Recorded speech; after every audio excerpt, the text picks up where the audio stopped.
Evangelio según Mateo, capítulo 24. Yo voy a estar leyendo, usted me va a seguir en una lectura silenciosa, solamente el versículo 45 y 46, solamente. Y el mensaje de hoy tiene por título: Se busca un buen siervo fiel.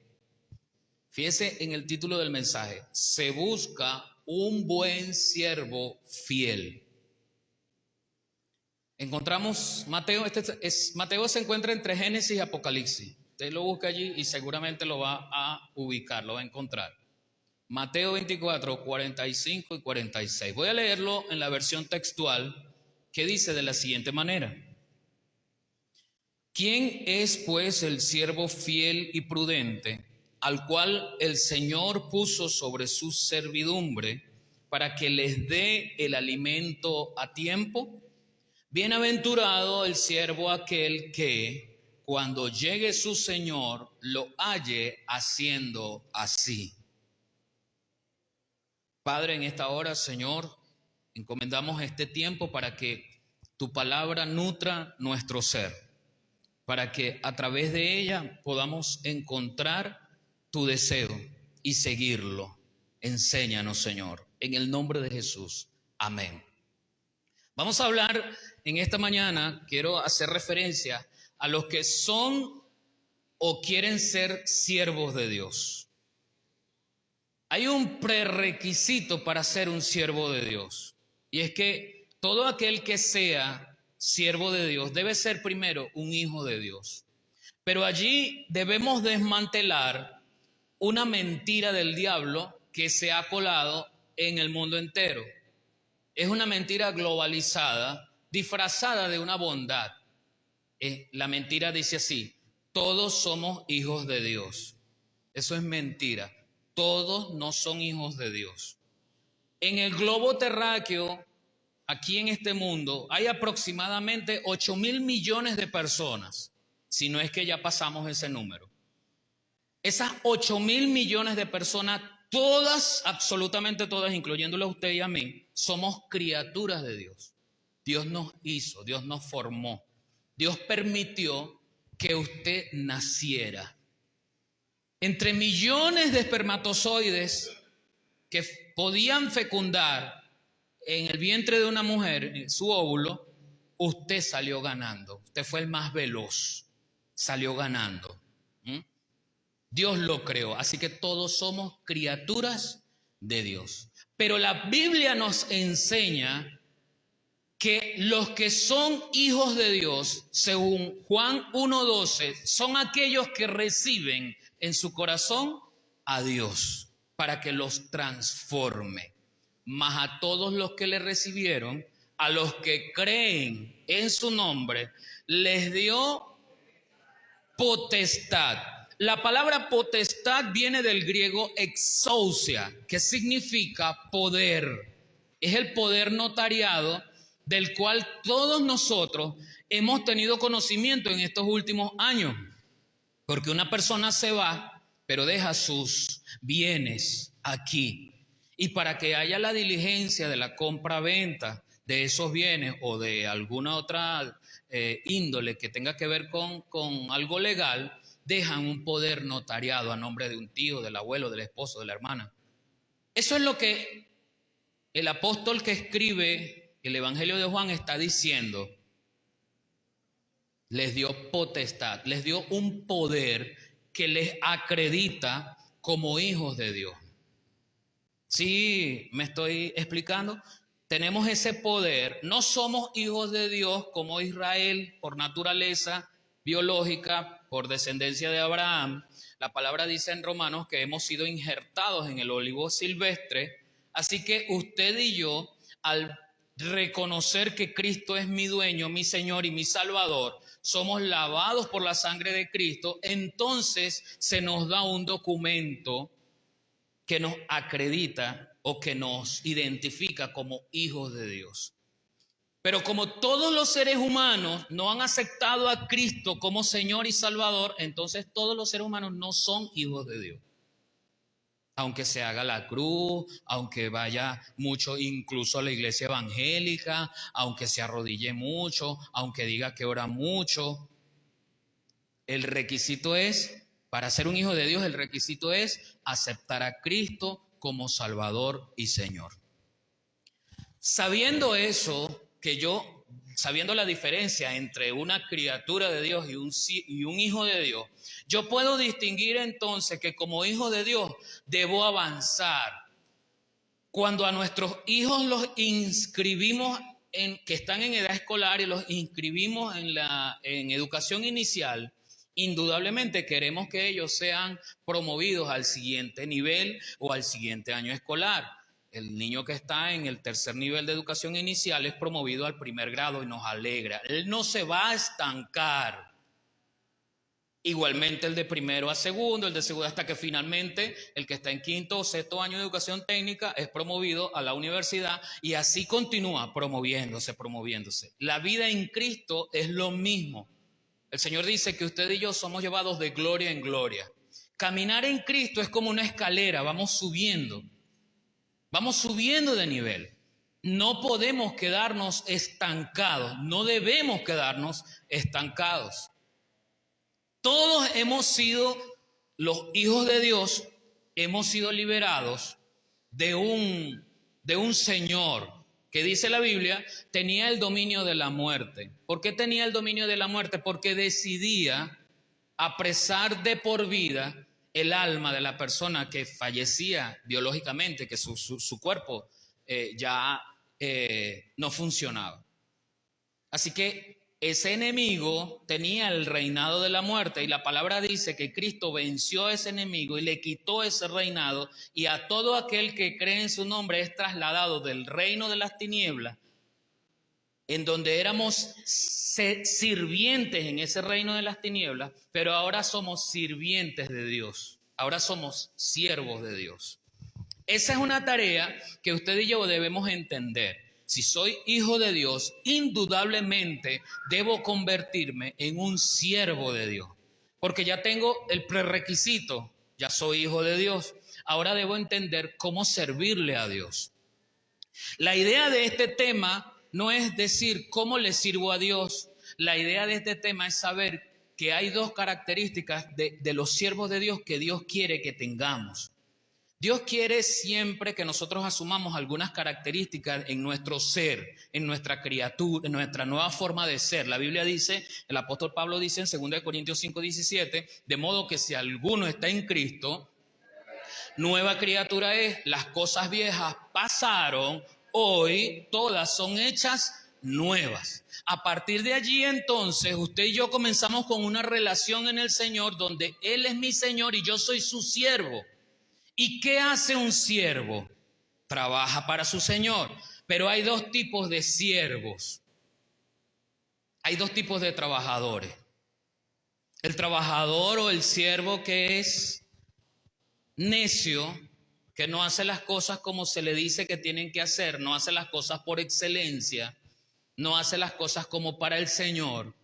Y el trabajador o el siervo que hace las cosas bien. De eso es que yo quiero que en esta mañana vamos a hablar de 6 características que Dios quiere del buen siervo. Tiene que ser bueno y tiene que ser fiel. Bueno porque en la calidad del trabajo, no tanto en la cantidad, sino en la calidad del trabajo, debe lucirse. Cuando yo voy a hacer un trabajo, lo hago bien. Y fiel porque jamás abandonará el camino que el Señor ha trazado para él. Usted se coloca sobre esa idea y dice, yo sirvo a Cristo y sigo a Cristo hasta que me muera. Bien, chévere. Pero anda cojeando su vida. Anda cojeando. Con un pie hinchado. Con un tobillo hinchado. Y eso me lleva a reevaluar mi condición como siervo de Dios. Puedo pretender querer ser fiel, pero no soy bueno en la cosa que estoy dedicándole al Señor. El apóstol Pablo lo ilustra de la siguiente manera. Hay 6 tipos de materiales en las obras que usted y yo hacemos. 3 de ellos se consumen fácilmente con el fuego. el heno, la hojarasca y la madera. 3 de ellos, de esos 6, los otros 3, más bien se pulen con el fuego. Les sale brillo, las piedras preciosas, el oro. ¿Ve? De esos materiales habla el apóstol Pablo, que deben estar construidas las obras que usted y yo hacemos para Dios. Pero esas obras deben estar construidas con esos materiales porque yo soy y me he dedicado a hacer lo mejor para el Señor, no a medias. Y normalmente eso no ocurre. Yo le voy a poner un ejemplo que sucede en la mayoría de las veces.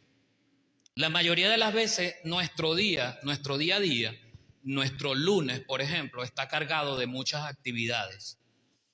Comenzamos tempranito, si me quedo dormido porque el domingo me acosté muy tarde, si me quedo dormido me paro, pero a millón, ya no puedo hacer lo que comúnmente hago cuando tengo tiempo, que es mi devocional de 5 minutos, pero bueno, un devocional de 5 minutos ya no lo puedo hacer porque voy a llegar tarde a los estudios, a la universidad, al trabajo, a X actividad que tenga.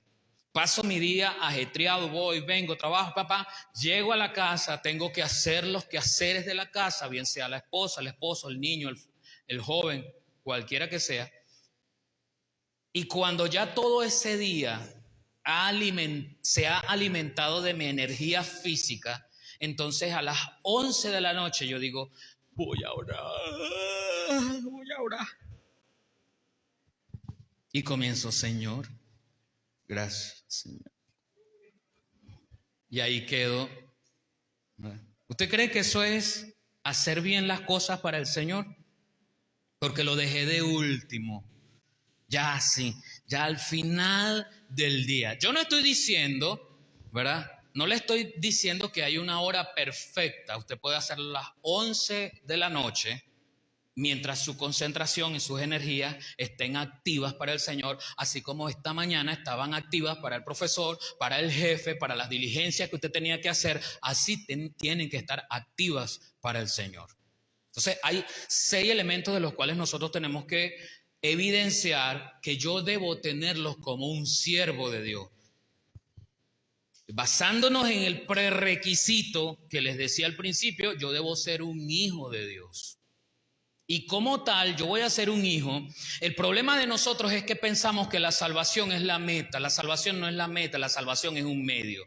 El Señor nos proporcionó la sangre preciosa de su Hijo unigénito para que fuésemos salvos. Una vez que nosotros somos salvos, a veces nos cruzamos de brazos, ya soy salvo, ya no tengo nada que hacer. Por eso el apóstol Santiago tenía una diatriba con algunos que de repente se agarraban del apóstol Pablo para decir que no había que obrar para ser salvo. Y es cierto, yo no puedo obrar para ser salvo, pero yo debo obrar porque soy salvo. ¿Sí se capta la diferencia? Todo hijo de Dios debe obrar bien porque es salvo, no para ser salvo. Es la diferencia del para y del por qué, de la razón, del efecto, de la consecuencia de un evento a la cual cualquiera de nosotros nos podemos enfrentar en algún momento de nuestra vida. Busque su Biblia, allí mismo unas hojitas hacia la derecha, Mateo 25, 21.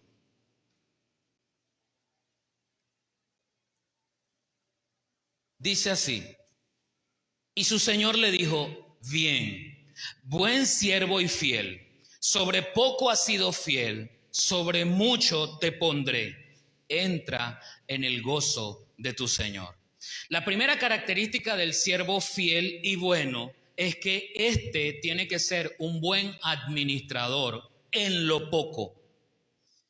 Yo le voy a dibujar una ilustración con las cosas que nosotros tenemos que no sabemos que son interesantes y buenas para nosotros y por lo tanto no buscamos administrarlas bien. El tiempo. El tiempo es un recurso que Dios nos ha entregado. Nosotros lo hemos dividido en años, meses, días, semanas y horas, minutos y segundos. Cuando nosotros planificamos nuestra semana, estamos contando con que normalmente los días hábiles de trabajo son 5 días de lunes a viernes. Esos 5 días cada uno tiene 24 horas, pero las horas activas son 12, que son las horas del día. Entonces, algunos nos damos cuenta y otros no nos damos cuenta del hecho de que tenemos que administrar bien esas 12 horas. Y estoy haciendo una campaña mediática desde el domingo antepasado diciendo, cuidadito con acostumbrarnos a decir, no tengo tiempo. Cuidado. ¿Cómo no vas a tener tiempo si el Señor te está dando 24 horas? Para que tú las administres. Que yo sea un mal administrador es otra cosa. Por eso quiero decirle que una característica especial del buen siervo es que es un buen administrador con pocos recursos. Nosotros siempre queremos tener mucho para decirle al Señor, cuando me sobre, de eso te doy. Pero al Señor no se le da de lo que sobra. Yo tengo que saber administrar lo poco que yo creo que tengo. Lo poco que yo creo que tengo es lo mucho que otro necesita. Y eso es una cadena. Eso es una cadena. Eso es algo que se viraliza. Así que puedo ver que en algunos casos yo arrimo mi felicidad hacia adelante y digo, no, cuando yo me jubile, tengo tiempo, tendré tiempo. Ahí sí me dedico al Señor y hago esto cuando yo me jubile. Porque creo que voy a tener esas 12 horas del día más desocupadas. Mentira, si no aprendí a administrarlas cuando las tenía ocupadas, mucho menos voy a poder administrarlas cuando las tenga desocupadas, así sea mucho. Usted no se da cuenta que nosotros mientras más tenemos dinero, más gastamos. Para las personas que no reciben un sueldo fijo o una entrada fija, les es muy difícil las semanas que recibieron poco vivir con lo poco. Les es muy difícil. Pero si yo me acostumbro a una media, no a una media de prenda de vestir, sino a un promedio, pues. Si yo me acostumbro a un promedio de mis gastos, de lo que me entra, ¿por qué la otra semana que me entró el doble de lo que me entró esta semana, yo voy a gastar el doble también si esta semana con menos yo sobreviví? ¿Sí me explico? Soy un mal administrador. Entonces yo siempre vivo anhelando más, pidiendo más. Por eso el Señor nos dice, pedís y no recibís porque pedís mal. Quiero tener más, pero no sé administrar lo que tengo. Quiero pedir un carro nuevo, pero no sé administrar el que tengo. En una oportunidad a alguien que tenía su carro, su esposo le dijo a un mecánico que le revisara el carro de la esposa, que estaba sonando raro. Entonces se asomó, ¿verdad? Lo revisó y le dijo, bueno, mira, lo primero es que sí, está sonando raro, vamos a revisar el aceite. Revisa el aceite y no tenía una gota de aceite. Entonces él llama al esposo, el mecánico llama al esposo y le dice, mira, pero este carro no tiene una gota de aceite. Y el esposo dice, ¿cómo no? Yo llama a la esposa, ¿verdad? Y la esposa viene, ¿qué pasó? Mira, pero el carro no tiene aceite. Sí, es que eso tiene un bote y si le voy a echar aceite para que lo siga botando, pues mejor no. ¿Cómo voy a pedir un carro nuevo si el carro que tengo yo no lo sé administrar? No lo puedo administrar. Aparte de la gasolina, ese carro necesita su cambio de aceite en el kilometraje que se le asigna, que el fabricante del modelo le asigna. Un carro que usted se mete y tiene una concha de cambur ahí, las chancletas aquí atrás, 2 tazas de café aquí atrás, y por debajo del asiento tiene los manís que uno se come, ¿verdad? Y las bolsitas, ahí tiene todo eso. Si no sabes administrar ese carro que ya tienes, porque vas a pedir uno nuevo, si ese nuevo lo vas a deteriorar igualito, porque eres tú el que no lo sabes usar, el que lo deteriora. Perdóneme si usted está aquí y es de eso, perdóneme. De aquí no sé de nadie. Ese cuento que yo lo viví, ¿verdad? Ni siquiera es de aquí de Barinas. Yo no lo conozco a usted, cómo usa su carro. Yo lo que sé es que el recurso que Dios le entregó a usted, usted lo tiene que ordenar, sea poco o sea mucho. En lo poco ha sido fiel. Si yo nunca he podido ser fiel en lo poco, el Señor no me pondrá mucho, no me pondrá en lo mucho, porque no he podido administrar lo poco. Y por eso me vivo quejando, Señor, pero tú no. Yo le decía en estos días a mi esposa, ¿verdad? De repente uno siempre tiene una esperanza de que cuando vaya caminando, ¿verdad?, se encuentre unos $50. Uno va caminando así mirando la calle, ¿verdad? ¡Ay, Dios! Se encontraron unos $50, ¿verdad? ¿Cuánto no resuelve uno con $50 que te encuentren? Ay, Señor, pero yo reflexionaba, encontrarse unos $50 es la pérdida de alguien, ¿verdad? Que por desordenado dejó caer $50. ¿Ah? Pero a nosotros nos gusta eso. A nosotros nos gusta lo fácil, el atajo.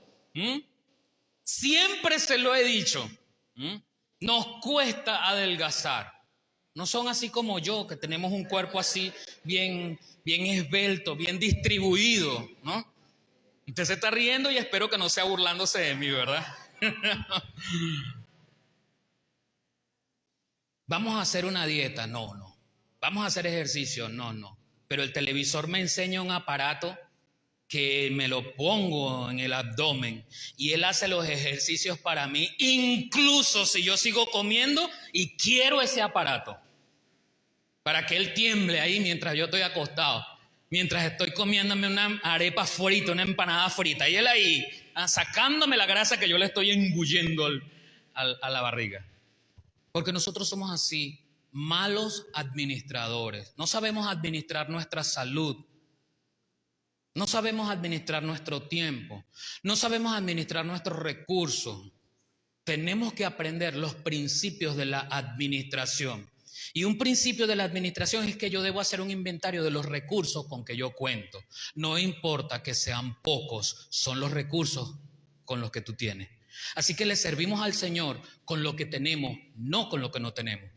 Cuando tratamos de servirle al Señor con lo que no tenemos, siempre vamos a posponer ese servicio. Cuando tenga 1 kilo de arroz de más, cuando tenga más tiempo, cuando tenga más felicidad, cuando tenga otro carro o cuando tenga un carro. Y de esa manera voy sirviendo, voy posponiendo.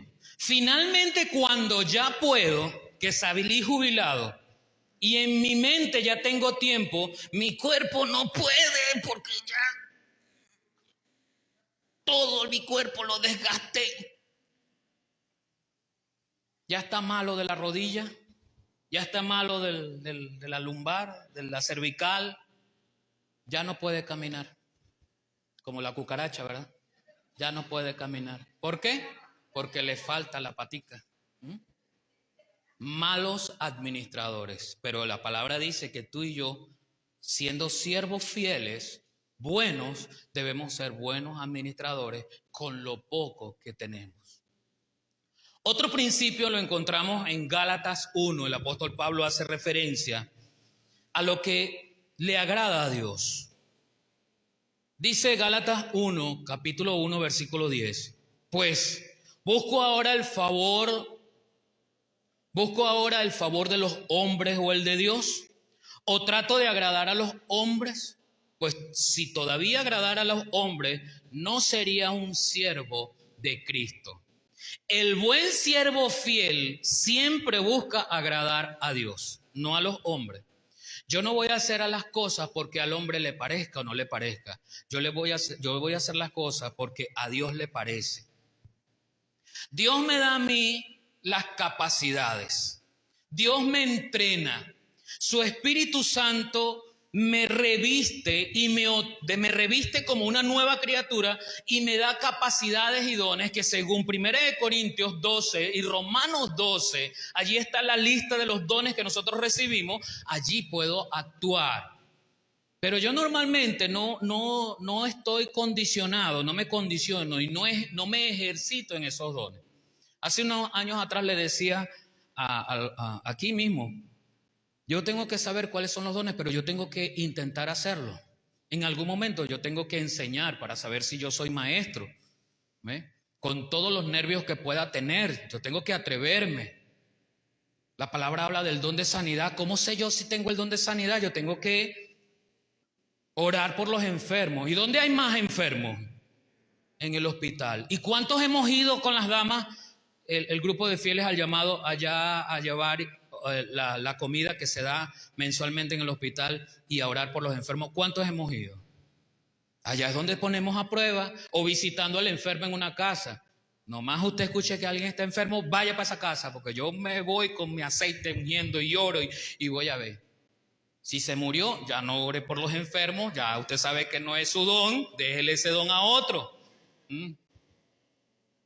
Pero lo que me refiere es que yo tengo que poner manos a la obra, no es algo que voy a dejar a la inercia. En Cristo no podemos vivir las cosas a la inercia, pero yo tengo que estar claro con las capacidades que Dios me ha dado, con los dones que Él me ha dado. Yo tengo que estar claro con eso, hermano, para poder agradar a Dios y saber cómo yo agrado a Dios.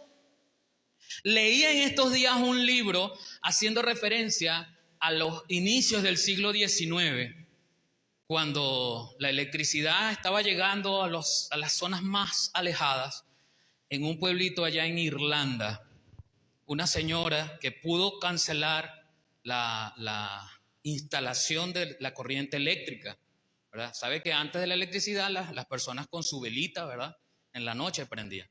Entonces era una señora anciana, pero de buena posición social. Contrató su cuestión de electricidad y al mes llegó el técnico de la lectura para cobrar. Pero toca la puerta de la anciana y le dice: mire, señora, vengo a decirle que usted tiene electricidad, que ¿por qué no la usa? Porque el medidor no se ha movido nada, no, o sea, es poquitico. Entonces la anciana le dice: sí, yo la uso. Sí, la usa, sí, y qué raro, pero ¿cómo la usas? Bueno, yo prendo las luces para prender las velas y luego las apago. Cuando no sabemos lo que Dios nos ha dado, nos pasa así, ¿ves?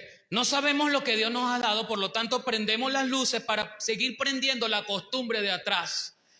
Y creo que entonces, como yo cantaba bonito, entonces yo voy a cantar bonito. Y ahí vienen los problemas, ¿ves? Porque en la iglesia, de repente en el servicio no canto bonito, me da pena, el micrófono, no sé qué, y me termino desilusionando y me voy porque no me dieron chance. Si usted cree que canta bonito, vaya a la plaza y cántele allá en la plaza. Y busca la paz y olvida el enojo, y busca la paz que viene de Dios, que viene de Dios. ¿Ves? Y usted canta allá, ¿quién le dice que no? Pero yo tengo que saber, hermano, hacer lo que le agrada a Dios con lo que Él me ha dado. Otra característica especial es que el siervo del Señor, según el apóstol Pablo a Timoteo, es paciente y es manso, tiene mansedumbre. Según de Timoteo 2:24 dice: porque el siervo del Señor no debe ser contencioso, sino amable para con todos, apto para enseñar, sufrido. Una de las cosas que a nosotros nos da en la torre, aquí en la cabeza, como una piedra, es nuestro carácter. Nuestro temperamento normalmente es muy volátil. Nosotros, los seres humanos, no sabemos controlar nuestro temperamento. Nuestro temperamento, el temperamento es parte de la personalidad. Nosotros nacemos ya con ese tipo de temperamento, pero eso no quiere decir que como es innato no se pueda modificar. El temperamento se puede modificar, claro que sí, porque eso tiene que ver con la conducta. Entonces, cuando, por ejemplo, yo soy colérico y respondo como el apóstol Pedro, que siendo un discípulo del Señor, habiendo escuchado al Señor predicar y enseñar sobre el amor, amados unos a otros, con entrañable misericordia, habiendo visto cómo el Señor le dio la mano y sanó a una mujer endemoniada, a un hombre ciego, al paralítico, al enfermo, teniendo la experiencia tan cerca y habiendo escuchado el mensaje del Señor decir, es necesario que me apresen, me detengan, es necesario que yo muera por ustedes. Habiendo escuchado eso, habiéndolo vivido, llegado el momento crucial, cuando vienen a arrestar al Señor, su temperamento colérico salió a flote y sacó la espada. Y mire, hermano, este hombre le iba a cortar la cabeza al siervo. Lo que pasa es que se movió y le cortó la oreja. Era de noche, hermano. Era imposible que solamente quería hacerle un rajuño. Era imposible que solamente había pensado en volarle la oreja. No, quería cortarle la cabeza. Por su temperamento. Porque no sabemos controlar nuestro carácter. Porque cuando las cosas van mal, el esposo o la esposa no sabemos reaccionar frente a un incidente particular, cotidiano quizás, pero que en un determinado momento mi temperamento colérico salió a flote y respondí mal, grité, asusté. Yo siempre le digo a las muchachas que tienen su novio y a los muchachos también, porque es que también hay unas mujeres que se las traen. No voy a decir ningún adjetivo aquí, pero es para ambos. Cuando se es novio, usted tiene la oportunidad de ver dos cosas en su pareja, en su novio o en su novia. Cómo reacciona con usted y cómo reacciona con la mamá. Si el muchacho o la muchacha son violentos con la mamá, será violento con usted. Si el muchacho o la muchacha son violentos con usted en el noviazgo, no se haga pajaritos preñados en la cabeza de que él va a cambiar, mi amor, lo va a hacer cambiar. Mentira. El único que puede hacer cambiar eso es el amor de Cristo cuando yo le permito al Señor que me cambie. Porque si no, yo sigo manteniendo, ¿ves? Porque es que dentro de las mentiras, ¿se acuerda que al principio le hablé de una mentira? Que todos somos hijos de Dios. Ahorita le voy a decir otra mentira que comúnmente se habla. ¿Ves? Eso de que, sí, la Biblia dice que debemos ser mansos, pero no mensos. ¿Dónde está eso? Pero yo me lo creo para autojustificar mi carácter violento. Hay una cosa importante, es cómo yo, en mis relaciones cercanas, matrimoniales, sociales, laborales, cómo yo me desenvuelvo. Yo tengo que colocar principios. Un principio que yo tengo que colocar en mis relaciones es decir siempre la verdad, pero la verdad no puede entorpecer o no puede disminuir o descalificar a alguien. La verdad comienza conmigo. La verdad comienza con el hecho de que mañana llego a las 7 y mañana llegué a las 7. Eso es verdad. La verdad comienza con el hecho de que yo quiero disciplinar a mi hijo y yo lo tengo que disciplinar, pero disciplinar no es la corrección a la cual nosotros estamos habituados. Disciplinar es colocar hábitos, pero eso implica que yo tengo que estar detrás del niño o de la niña. Por ejemplo, para que aprenda a cepillarse después de cada comida, tendré siempre que estarle recordando, cepíllate, cepíllate. Y encima, hoy que hay tantas cosas, mire cómo cambia la tecnología, hace cambiar las cosas, el modo de hacer las cosas, los hábitos, la ciencia. A mí nunca me dijeron cómo cepillarme y yo metía ese cepillo ahí, No, ahora la tecnología y la ciencia dicen que es para arriba, para abajo, para arriba, para abajo.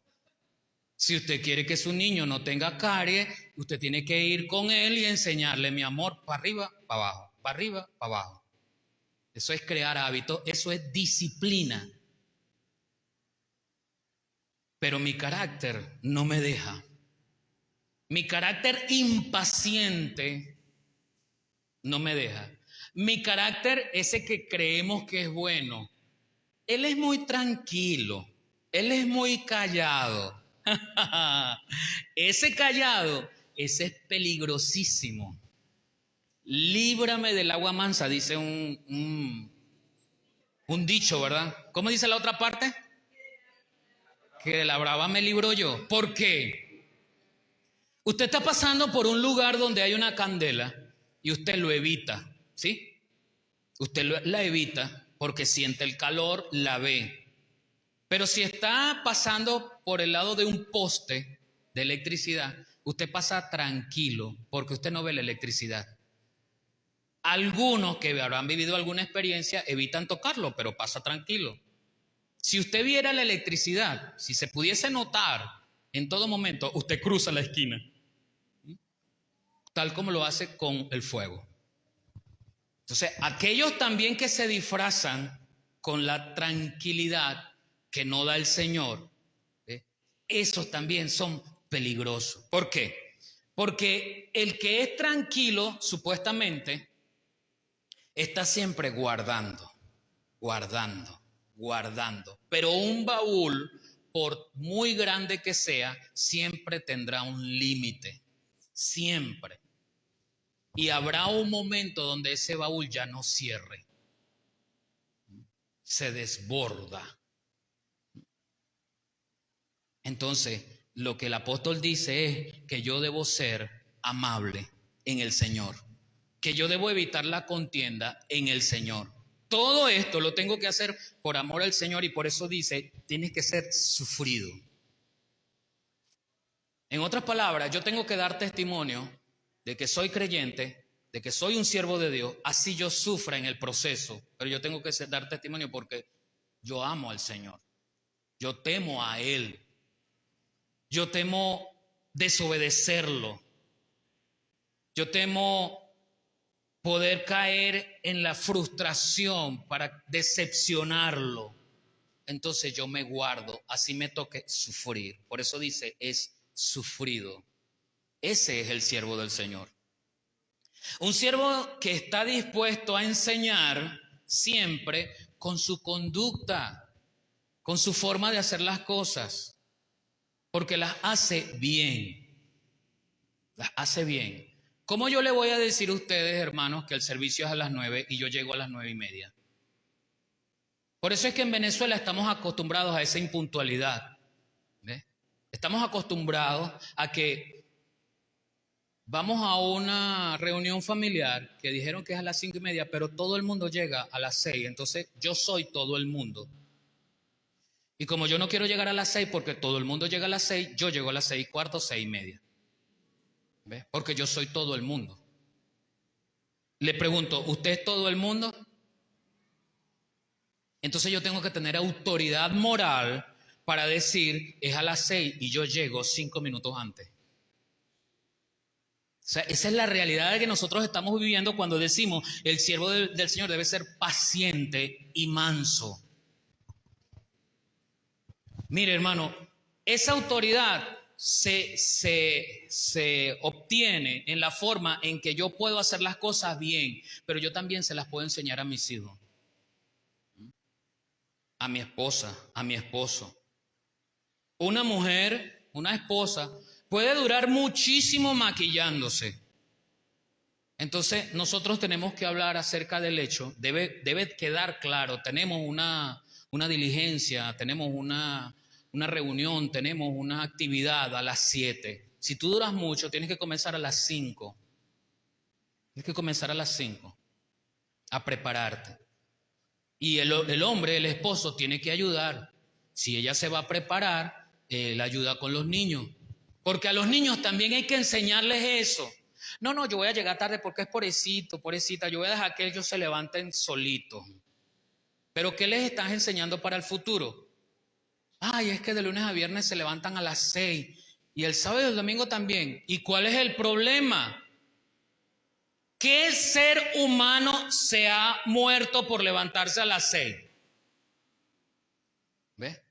Pero el paternalismo de nosotros, queremos ser mejores padres que Dios. No tenemos disciplina, no tenemos paciencia para enseñar esa disciplina y no somos mansos, no somos humildes para enseñar, porque el siervo del Señor debe enseñar. Usted y yo estamos llamados a enseñar. Todos no podemos agarrar este micrófono para enseñar aquí, pero yo puedo enseñar en mi casa. Yo puedo enseñar en mi lugar de trabajo. Yo tengo que medirme. Mi contacto con los demás no puede ser emotivo. Mi contacto con los demás no puedo dejarlo al azar. Yo tengo que tener conciencia. Yo tengo que tener conciencia. En estos días les dije, yo nací en una familia donde el 99% hablamos duro. ¿Sí? Hablamos duro. Para otros me podrá decir, no, ustedes no hablan duro, ustedes hablan gritado. Puede ser. Pero eso no quiere decir que en mi trabajo yo no me deba medir para hablarle a alguien en el tono de voz adecuado. ¿Sí me explico? ¿Ves? Porque yo tengo que aprender para enseñar. Así que yo enseño en mis relaciones, tengo autoridad para enseñar a hablar moderado, a llegar puntualmente, a cumplir. A que si yo di mi palabra, yo tengo que cumplir. Porque finalmente yo no lo estoy haciendo por esa persona. Dice la palabra, y todo lo que hacéis, sea de palabra o de hecho, hacedlo como para el Señor. Como yo quiero agradar al Señor, ¿se acuerda la otra característica que vimos? Como yo quiero agradar al Señor, entonces yo necesariamente tengo que ser manso y humilde. Dentro de esa mansedumbre y dentro de esa paciencia, yo tengo que enseñar. Nosotros vivimos aprendiendo, podemos vivir enseñando. La cuarta característica la encontramos en el Evangelio de Lucas, capítulo 9, versículo 23. Dice, y decía a todos, si alguno quiere venir en pos de mí, niéguese a sí mismo, tome su cruz cada día y sígame. El siervo verdadero de Dios se niega a sí mismo de su querer, de sus placeres, de sus anhelos, por agradar a Dios nuevamente, ¿ves? La otra característica, yo quiero agradar a Dios. Por lo tanto, me niego mis anhelos por Él. Hay una mentira, estamos desenmarañando las mentiras que a veces aquí en nosotros mismos nos las hemos creído. ¿Se acuerda que le decía en estos días? Sí es cierto, el Señor dice que nosotros tenemos una carga ligera, que el Evangelio no es penoso, no es carga, pero el Señor enseña un principio. Cuando nos dice, venid a mí todos los que estáis trabajados y cargados y yo haré descansar, no quiere decir que yo no voy a cargar una carga. Hay un cruce de cargas. Cristo carga mi carga que era pesada y ahora yo cargo la carga de Cristo que es liviana, pero cargo una carga, cargo una responsabilidad como siervo de Dios. Y esa responsabilidad implica negarme a mí mismo. ¿Negarme qué? Yo debo saber evaluar cómo soy yo dentro de mi ser. ¿Qué cosas quiero? ¿Qué cosas yo coloco en un pedestal en el centro de mi ser? ¿Qué está allí colocado? Con sinceridad. Eso es una autoevaluación. El apóstol Pablo dice, examinaos a vosotros mismos. Eso es una autoevaluación que yo tengo que hacer. ¿Qué está centrado en mi vida? Fácilmente nosotros aquí, usted puede decir Cristo. Sí, fácilmente se dice, pero en la práctica de la vida diaria, realmente lo que está allí centrado en el corazón, en todo mi ser, no es Cristo. Porque si Cristo es el que estuviese allí centrado, todo lo hago en función de ese centro. Entonces realmente cuando yo quiero trabajar para tener, el centro es eso, tener. Cuando el centro lo ocupa mi esposa, el centro lo ocupa mi esposo, yo hago todo por agradarlo a él. Por eso es que me veo frustrado o frustrada. Porque uno nunca termina de agradar al 100% al esposo. El esposo siempre va a haber un detallito. Siempre. Siempre vamos a tener algo que el esposo no está de acuerdo mucho con la esposa o la esposa no está de acuerdo mucho con el esposo. Y eso es normal. Somos dos criaturas distintas que venimos de una educación distinta y que estamos tratando de caminar los dos juntos poniéndonos de acuerdo. Si tenemos que ponernos de acuerdo es porque estábamos en desacuerdo, porque pensábamos cosas distintas. Entonces yo tengo que negarme, en mi relación matrimonial yo tengo que negarme, pero no por mi esposa, por Dios. ¿Ves? Porque Dios me dice a mí, trátala a ella como a vaso más frágil, trátala a ella en amor, ámala y me da la orden. Y viceversa. La esposa tiene que sujetarse a su esposo, no porque él es lindo y bello, no porque él cumple, ay, porque él es un buen papá, porque él es un esposo, no, es porque tú amas a Dios por encima de todas las cosas. Y tú te sujetas a tu esposo, y tú amas a tu esposo, y haces lo que la mujer de Proverbios 31 hace por amor a Dios. Porque todo lo que hagáis, sea de palabra o de hecho, hacedlo todo como para el Señor. Entonces, uno se niega de ciertas cosas. Los padres les suena esto, sí. Es algo que podemos conversar con mucha facilidad los que somos padres. Nos hemos negado algunas cosas por nuestros hijos. Para que estudien, para que coman, para que tengan algunas cosas quizás que nosotros no tuvimos, para que haya salud. Porque a veces los hijos son como los carros. Medio les huele que entró las vacaciones o algo, ¿verdad? Y ¡pum! Se enfermaron, se le dañó la correa, se le cayó un diente, tiene una carie, no sé qué, le dio un dolor por aquí. Y hay que salir corriendo para eso que me ha costado tanto reunir. Hay que salir corriendo. Pero lo hacemos con desprendimiento. No hay nada aquí que, ay, no, porque nos asusta. El niño está enfermo, hay que darle, hay que proveerle. Y lo hago con amor. De eso los padres sabemos. Pero nos cuesta mucho aplicarlo a la generalidad. Nos cuesta mucho aplicarlo al esposo, a la esposa. Nos cuesta mucho aplicarlo a nuestros familiares. Nos cuesta mucho aplicarlo a nuestro entorno. Y para muestra un botón, el tráfico. O sea, el mundo entero es culpable. No voy a exagerar. Barinas entera es culpable de que yo me levanté tarde y voy tarde al trabajo. Y eso quiere decir que mientras en el trayecto, en el camino del trabajo porque voy tarde, porque me quedé tarde por culpa de Barinas, entonces yo ando llevándome a cualquiera por delante. Con esa corneta y ra. Dígame estacionarse. Las calles, sobre todo del centro, que son calles de una sola vía, según mi necesidad yo uso la calle. O sea, la calle no es por la señalización, va subiendo, bajando. Si esta calle es subiendo, pero el local está allí y yo necesito ir para allá, no importa, yo me como la flecha, me voy para allá. Porque es mi necesidad por encima de otro. ¿Ves? No estoy dispuesto a negarme. No estoy dispuesto a estacionarme aquí y caminar. No estoy dispuesto a gastar un poquito más de gasolina rodeando para quedar al frente. Estoy hablando de la cotidianidad, ¿se da cuenta? No estoy hablando de venir aquí a demostrar que me niego a mí mismo. Estoy hablando de nuestra cotidianidad. En el trabajo, en la calle, en los estudios, en la universidad, en la escuela. Porque allí es donde nosotros tenemos que demostrar que somos siervos de Dios, siervos buenos y fieles. Yo me tengo que negar a mí mismo.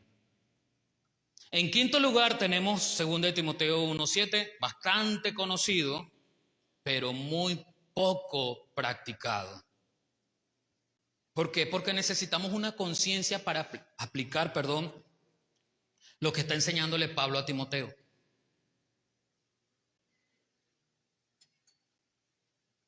Timoteo es un joven pastor que Pablo escribe una carta para enseñarle cómo ser pastor. Le da algunas sugerencias, orientaciones y mandatos.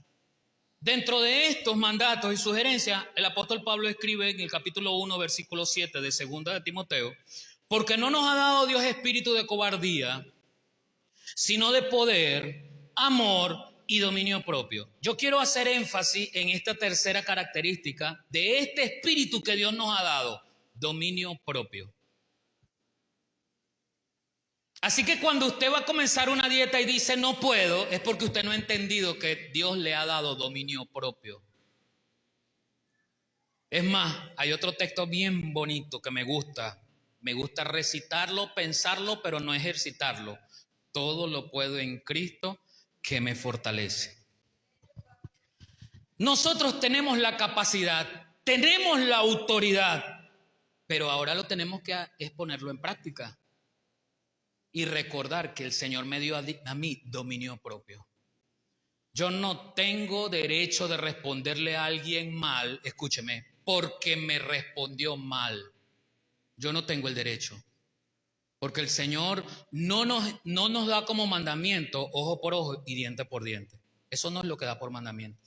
Así que si alguien me responde mal, lo que yo he recibido de la sabiduría de Salomón es que la blanda respuesta quita la ira. Es que yo no puedo. Entonces, dificulto que seas creyente y aún más dificulto que Cristo esté en tu corazón.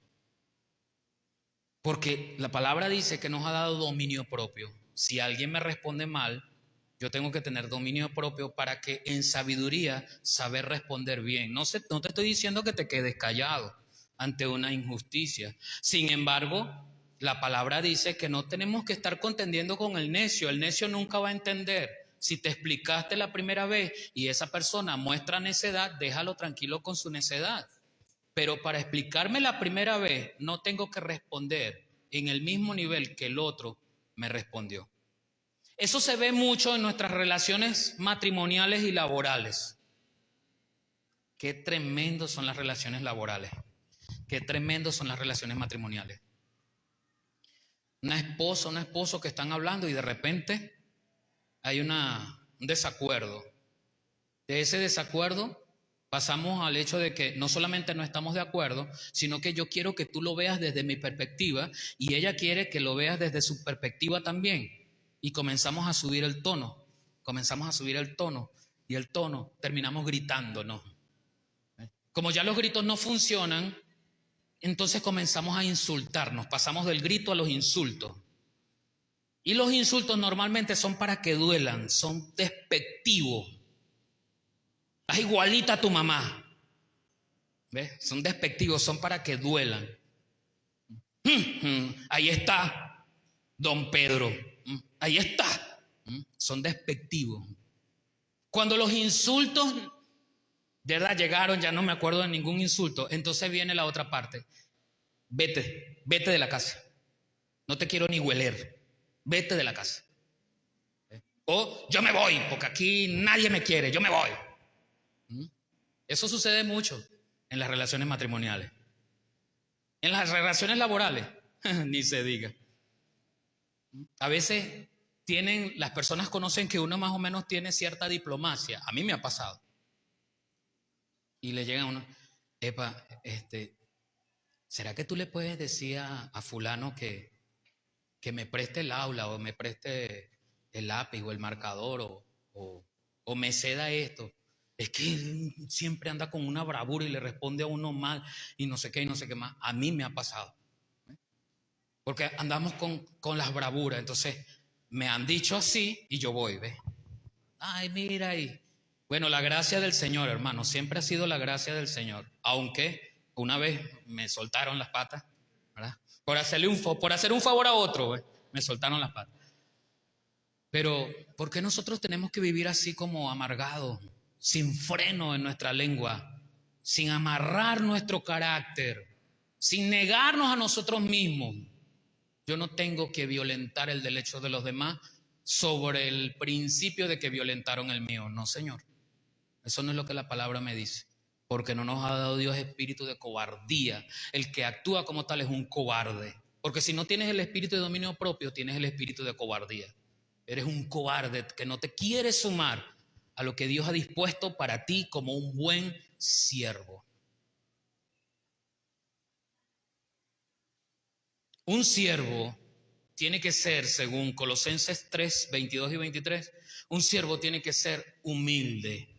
Dice la carta de Pablo a los Colosenses: siervo, obedeced en todos vuestros amos terrenales, no sirviendo al ojo como los que quieren agradar a los hombres, sino con un corazón sincero, temiendo a Dios.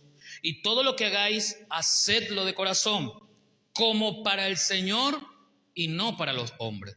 Yo tengo que tener humildad. Es una característica que ya estaba presente en la anterior. Yo tengo que ser humilde para servir a Dios. Como hijo de Dios yo tengo que ser humilde y como siervo de Dios yo tengo que aumentar esa humildad. La humildad no tiene nada que ver con lo mojigato. Ser mojigato, sí se entiende lo que es ser mojigato, ¿verdad? Es una palabra muy autóctona, muy que pertenece a nuestro léxico, ¿ves? Es decir, aquel que no quiebra un plato o da la apariencia de no quebrar un plato, cuando realmente destruye la vajilla. ¿Ves? Entonces, yo tengo que ser ecuánime y ser humilde, hacer las cosas con humildad. Cuando hago las cosas con humildad, no las estoy haciendo cabeza abajo, porque uno se imagina que alguien humilde siempre anda mirando para abajo, porque es humilde, carga los ojos así como que no le mira a nadie, así como apolismado. Pero no, la humildad no tiene que ver con una postura en el cuerpo, tiene que ver con una postura del carácter. Yo debo aceptar las cosas que no puedo controlar, que no puedo cambiar. Eso es humildad. Humildad es saber que lo que yo estoy haciendo, así no reciba el reconocimiento de los hombres, Dios me lo recompensa. Así que cuando usted va a hacer algo, hágalo por Dios y para Dios, que Él es el que se lo va a recompensar, independientemente que le aplaudan o no le aplaudan. Es más, muchas veces hasta le tirarán piedras. No le van a aplaudir, porque es que nosotros siempre vemos los defectos de las personas. Siempre. Por muy buenecito que sea, siempre, ay, pero que, no sé, le hace falta, le veo algo así que, ¿ves? Siempre. Entonces yo no puedo agradar al hombre pensando que del hombre yo voy a recibir recompensa, que el hombre me va a felicitar, pero eso nos gusta mucho. A mí me gusta recibir un reconocimiento, a mí me gusta que me aplaudan, a mí me gusta que me digan lo hiciste bien. Eso llena mucho. Yo no estoy diciendo que no, en la personalidad a veces hace falta. Pero a veces tratamos de sobreestimar el valor de nuestros hijos diciéndoles todo el tiempo. La psicología educativa muchas veces no tiene concordancia con lo que nos dice la palabra. A los niños hay que enseñarles lo que está bien y cuando está mal hay que enseñarles que está mal. Hay que enseñarles que está mal. No todo está bien. No todo se centra. ¿Ves? Los niños van a tener algo particular. Su interacción con el medio que los rodea, que normalmente es un medio infantil, les va a hacer tener ciertas discusiones y peleas. Entonces el papá, al ver el sufrimiento, o la mamá, al ver el sufrimiento del niño porque no le prestaron el juguete, porque le quitaron el de él, ay, no le pongas cuidado, él es un tonto. Tú eres la reina, tú eres la que importa. ¿Qué le estoy enseñando?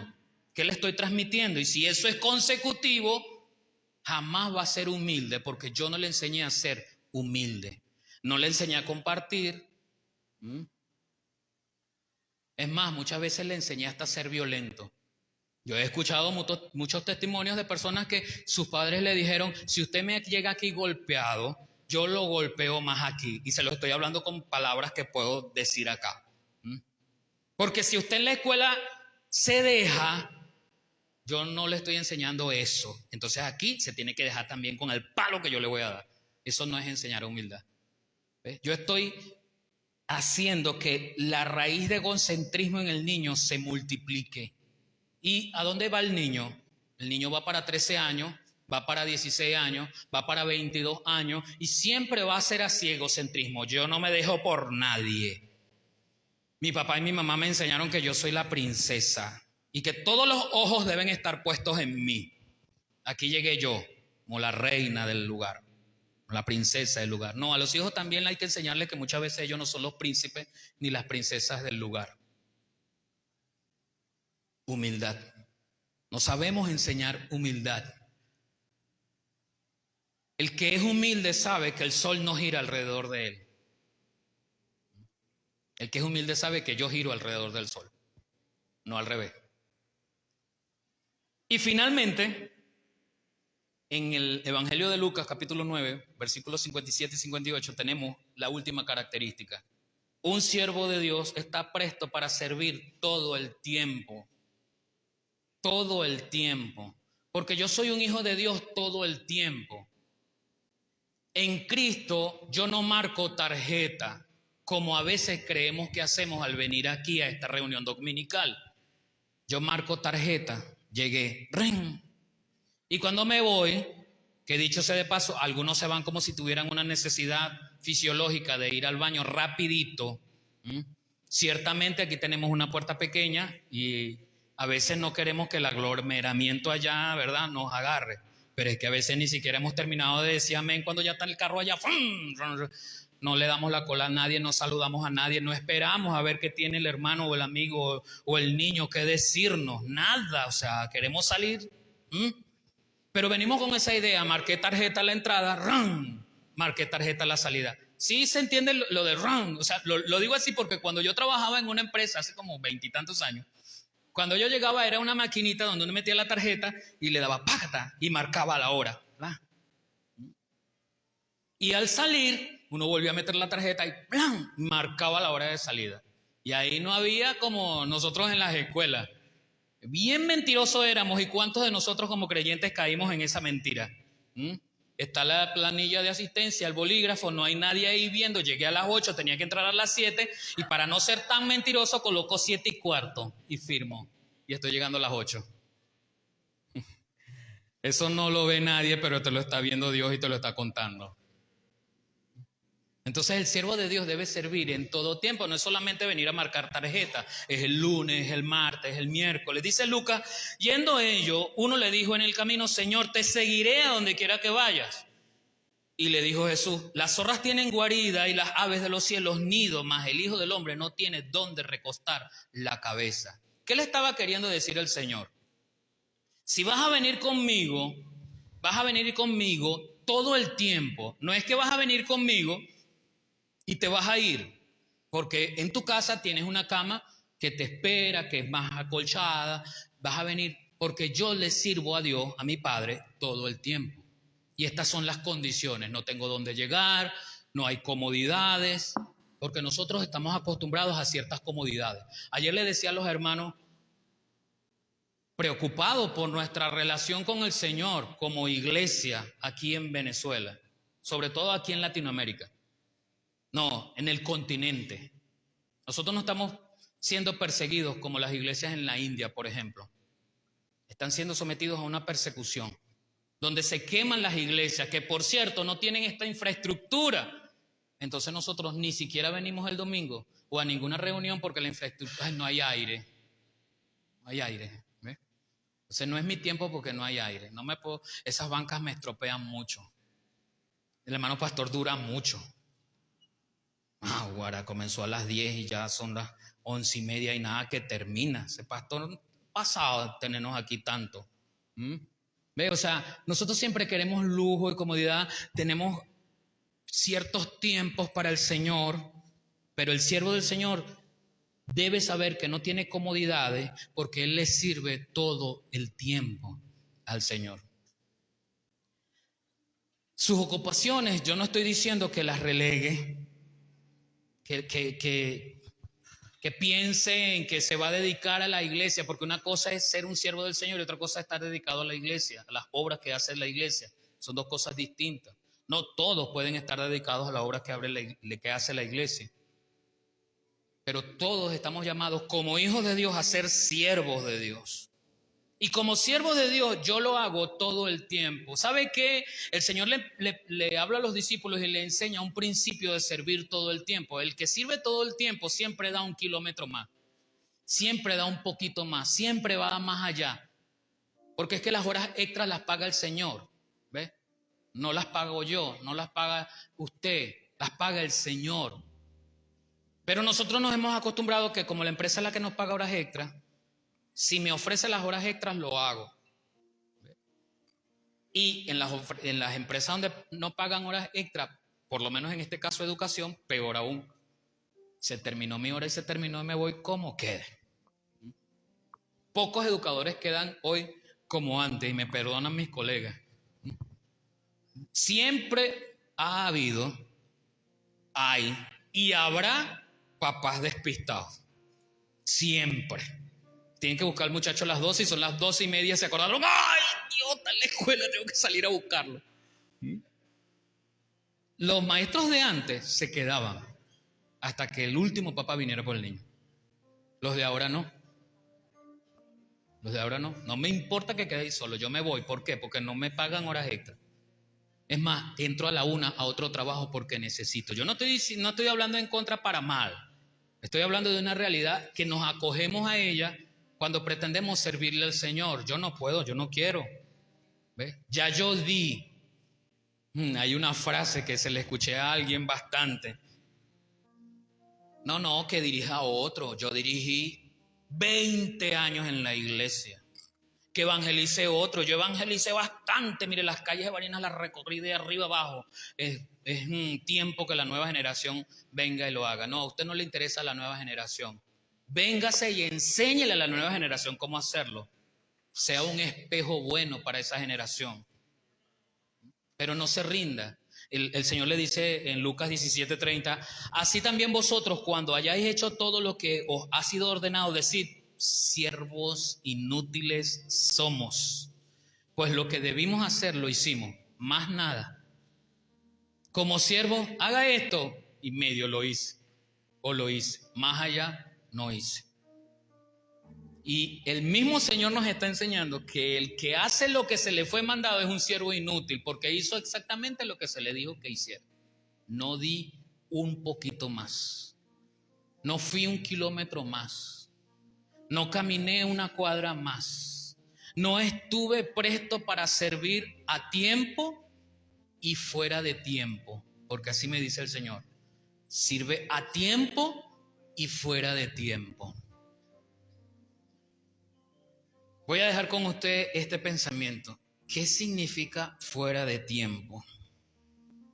Servir a Dios a tiempo y fuera de tiempo. ¿Qué significa para usted eso de fuera de tiempo? De verdad tenemos que entender cómo es nuestra relación con Dios, cómo relacionarnos con Dios. Las cosas las tenemos que hacer como Dios quiere que las hagamos, no como a mí me parece que debo hacerlas. Y si para eso yo tengo que dejar todo lo que yo aprendí atrás, lo debo hacer. Porque acabo de decirle que muchas veces nuestros padres nos enseñan mal, nos enseñan a ser egocéntricos, nos enseñan a ser gritones. No estoy hablando de todos los padres porque, ojo, yo soy padre. ¿Ves? Y no soy el padre perfecto. En estos días le decía a mi hija, y se los compartí a ustedes también. En la casa yo me propuse algo en la educación. Una de las cosas que me propuse en la educación con mi hija es no hablar con sarcasmo ni responder con sarcasmo. No. Y a veces hay como situaciones que el sarcasmo tiene que salir, ¿verdad? Estoy en el baño y me está escuchando. Y se acerca, papá, ¿estás en el baño? La oportunidad para responder con un sarcasmo, ¿verdad? No, estoy haciendo arepa aquí. ¿Ves? La oportunidad perfecta. Pero siempre puse en mi mente sacar el sarcasmo en la educación de mi hija. Y eso no quiere decir que ella sea perfecta, porque en estos días respondió con sarcasmo. Y le dije, acuérdate que yo no uso el sarcasmo acá. A ti te tocó a juro. Claro, por eso no entiende y lo va a entender literal. Entonces, hermano, la idea es, ¿qué tipo de siervo eres tú? ¿Qué tipo de sierva eres tú? Porque es que encima de todo, yo sé que soy un medio siervo o un mal siervo y yo quiero que Dios me dé todo como si yo fuese un buen siervo. ¿Ah? Yo quiero que Él me bendiga y me rebendiga y me recontrabendiga. ¿Ah? Y soy un mal siervo. En lo poco has sido fiel, en lo mucho te pondré.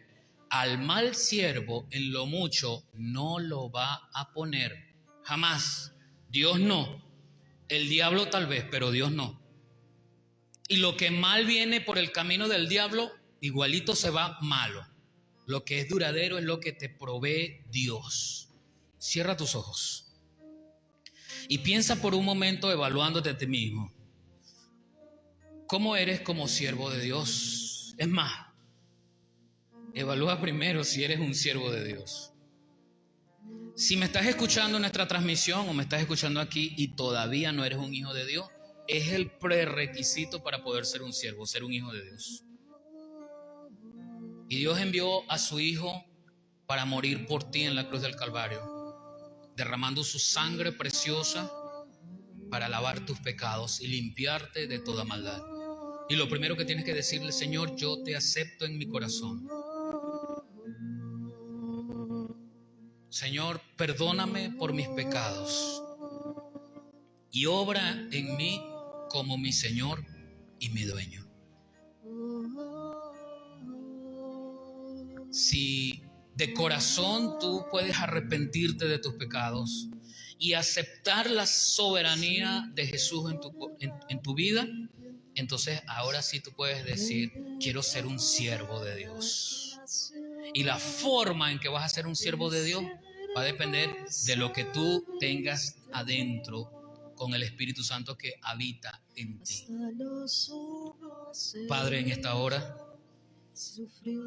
te pedimos perdón, Señor, porque no hemos sabido ser siervos fieles ni buenos. Perdónanos, Señor, porque no hemos podido reconocer nuestra vida de servicio a ti. Perdona, Señor, porque somos infieles en lugar de ser fieles a ti, porque tú eres fiel a nosotros, Señor. Señor, ponemos nuestras vidas en tus manos para que esa transformación que viene de ti me haga no solo una nueva criatura, sino un siervo fiel que administra en lo poco, que tiene humildad y mansedumbre, que tiene paciencia, que camina 1 kilómetro más. Gracias, Señor, por tu bondad. Gracias, Señor, por tu fidelidad. Gracias, Señor, porque tú eres bueno. Y delante de ti queremos dejar, Señor, nuestras vidas para presentarlas con olor fragante delante de tu presencia. Gracias, Señor. Gracias. En el nombre de Jesús.